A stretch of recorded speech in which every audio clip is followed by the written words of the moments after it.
Hola, ¿cómo están? Bueno, les doy la bienvenida a un nuevo video, una nueva clase de nuestro seminario sobre construcción de identidad.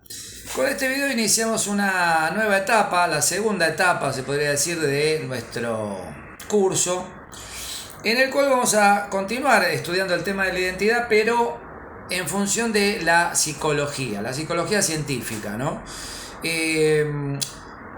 Si bien todo lo que hablamos hasta el momento de las concepciones de los filósofos tiene que ver con la psicología, de hecho los griegos hablaban de una psique equiparándola al alma, o como concepto del alma en el mundo antiguo, cuando aparece la psicología científica ya estamos en otro plano porque estamos hablando de un estudio más pormenorizado, más preciso de este objeto de estudio medio indefinible que es la psiquis, que a lo largo de la historia de la psicología científica va a ser vista como el alma, como la conciencia, como la conducta también por algunos, como que la conducta sería el medio óptimo para observar la interioridad humana, etc.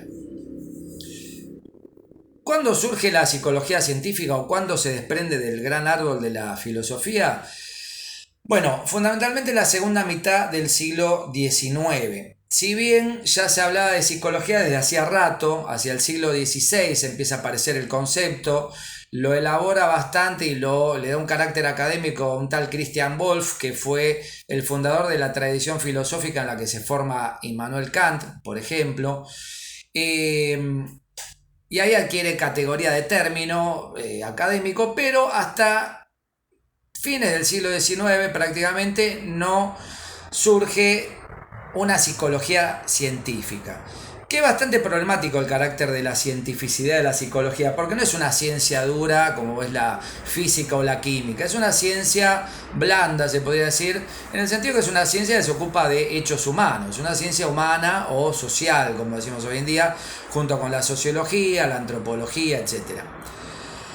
Lo cierto es que la psicología nace, yo digo, con una especie de complejo de inferioridad por el cual quiere equipararse a las ciencias que eran el modelo de cientificidad de esa época, como la física, la química, que sí tenían un carácter válido en tanto eran ciencias cuantificables, eran ciencias que tenían un objeto de estudio claro y que podían ser, digamos, llevadas a situaciones de laboratorio. En ese marco aparece la psicofísica de un tal Fechner que pretendía crear una psicología en base a estudios de tipo físico de individuos. Obviamente lo único que logra Fechner es una especie de estudio fisiológico de las personas, no logra adentrarse en su interioridad, cosa que sí va a lograr hasta cierto punto hacer otro erudito alemán que es Wilhelm Wundt, un neocantiano que funda en 1879 el primer laboratorio de psicología experimental en la ciudad de Leipzig, Alemania.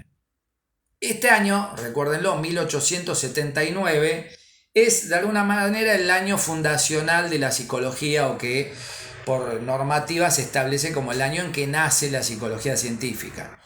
Wundt crea la llamada psicología experimental porque todo lo que él estudiaba se daba dentro de un laboratorio e emplea el método experimental conocido como introspección. ¿Qué hacía Wundt con con las personas que estudiaba, digamos?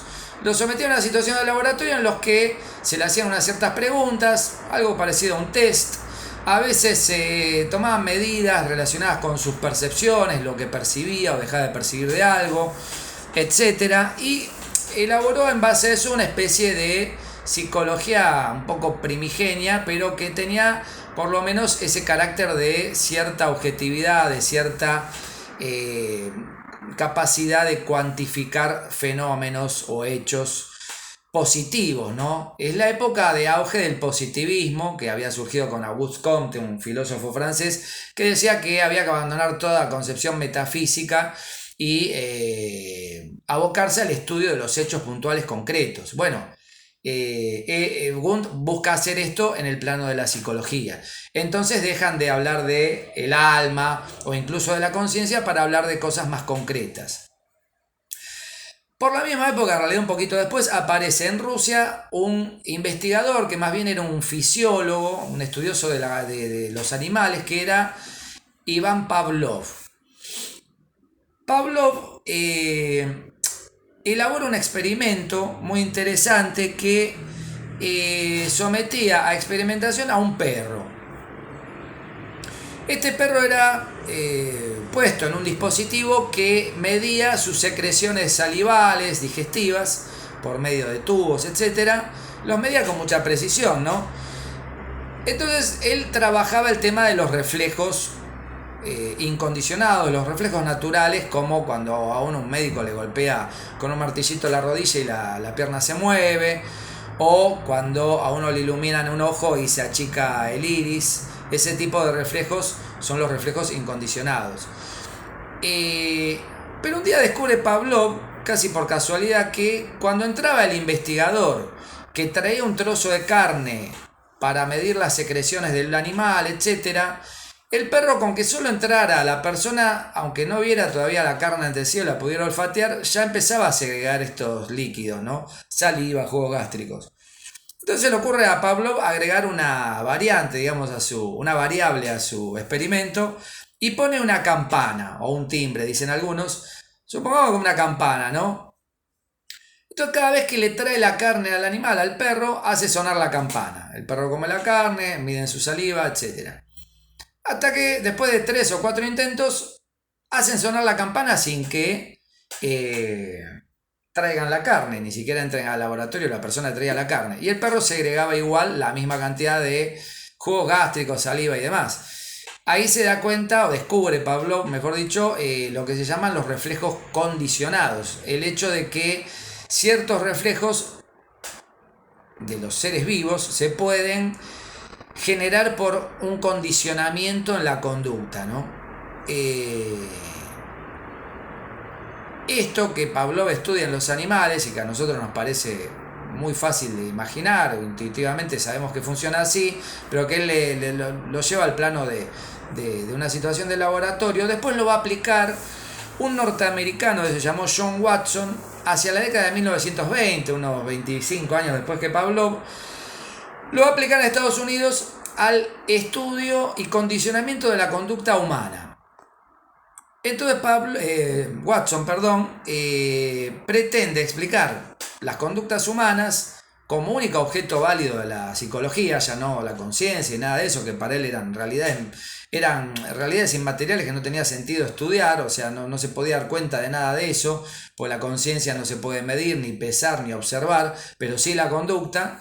En base a eso desarrolla toda una nueva escuela de psicología que se llama el behaviorismo, de behavior, conducta, o en castellano conductismo. ¿Qué son las conductas? Bueno, lo que uno observa en las personas, lo que la persona efectivamente hace, pero viéndolo desde afuera, viéndolo uno como investigador. Por ejemplo, las conductas en un aula. En un aula hay estudiantes que prestan atención, otros que no, algunos que se emocionan con el tema que se está tratando, otros que pierden el interés y caen en la apatía, otros que se quedan dormidos, otros que se distraen y se paran y quieren hacer otra cosa. Bueno, todo eso son conductas que de alguna manera nos permiten ver qué pasa dentro de ese individuo, dentro de su modo de decir, ¿no? ¿Qué pasa en ese individuo? Watson intenta llevar esto al plano de una ciencia estricta y lo logra hasta cierto punto y tiene éxito. ¿Por qué tiene éxito? Sobre todo porque él desarrolla esta visión psicológica en el marco del capitalismo ascendente que se estaba dando en Estados Unidos y de los métodos que se estaban intentando desentrañar para lograr la mayor efectividad o eficacia de los trabajadores en las fábricas norteamericanas, que se estaba convirtiendo en una superpotencia industrial, Estados Unidos, y es la época del taylorismo, del fordismo, que van de alguna manera a buscar métodos para lograr la mayor efectividad de los trabajadores. Y en ese marco el conductismo se convierte en la escuela psicológica que acompaña estas visiones, ¿no?, de la hiperproductividad industrial, que después se da en todo el mundo. Bueno, acá hay un elemento bastante peligroso que hay que tomarlo con pinzas y que ya es fruto o merced de, digamos, amerita, mejor dicho, una evaluación ética del tema. Porque Watson, de hecho, en un determinado momento dice, denme un individuo, desde que es chico, un bebé, y yo, condicionándolo de una determinada manera, voy a hacer de él o un estudioso, o un gran trabajador, o un contador, un abogado, un artista, etcétera, o un criminal. O sea, él tiene la concepción de que todo lo que hace una persona está condicionado justamente por reflejos que se fueron asentando en su persona en tiempos anteriores. Con lo cual, si esos reflejos se pudieran, mejor dicho, si esos condicionantes se pudieran comprender hasta su último detalle, se podría condicionar completamente la conducta de un individuo. Es decir, tiene una base determinista esto. Determinismo es la concepción que dice que ante toda causa A siempre va a haber una consecuencia B o una consecuencia C, pero nunca una consecuencia D, por ejemplo, porque a una causa sigue un determinado efecto y no otro.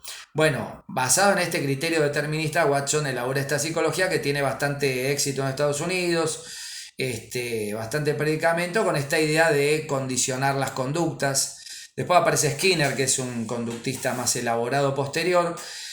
Y estas tendencias tienen también mucho predicamento entre los regímenes totalitarios europeos como el fascismo, el nazismo, incluso el comunismo soviético, donde se busca condicionar las conductas de las masas a través de determinados estímulos, cosa que es muy reprochable desde un punto de vista ético y que sin embargo sigue estando muy presente en nuestras sociedades actuales.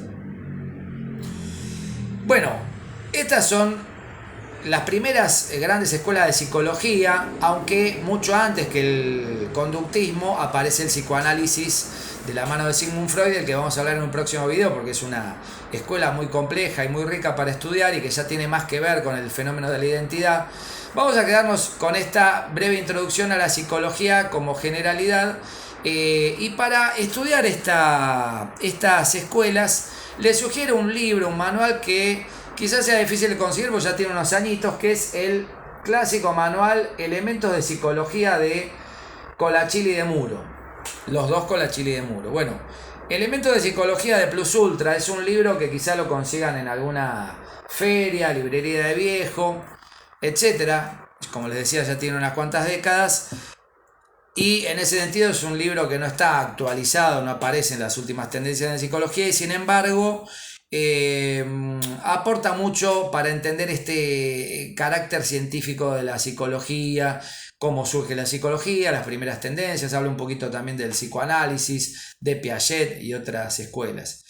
Otra escuela que menciona, que vamos a nombrar casi apenas, es la Gestalt Theory o teoría de la forma, teoría de la Gestalt, que es una teoría alemana que surge de la mano de un tal Wertheimer, después aparece Köhler, Kafka, que fueron sus continuadores, y esta escuela, que aparece hacia 1910 o en esa década, plantea una psicología de la percepción, que después es llevado también al plano de una psicoterapia, y lo que plantea básicamente es que cuando el sujeto humano percibe, antes de percibir los elementos del campo perceptivo, percibe el campo perceptivo en sí mismo, la totalidad, ¿no? Percibe por totalidades.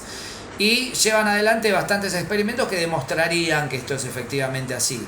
Entonces en el plano, por ejemplo, de las emociones también se captan las emociones como conjunto antes de ir a sus detalles y en base a eso se elabora una psicoterapia particular que hoy en día está bastante, no voy a decir de moda, pero existe. Hay escuelas argentinas como la escuela Olos que trabajan a partir de esta línea de la Gestalt Theory.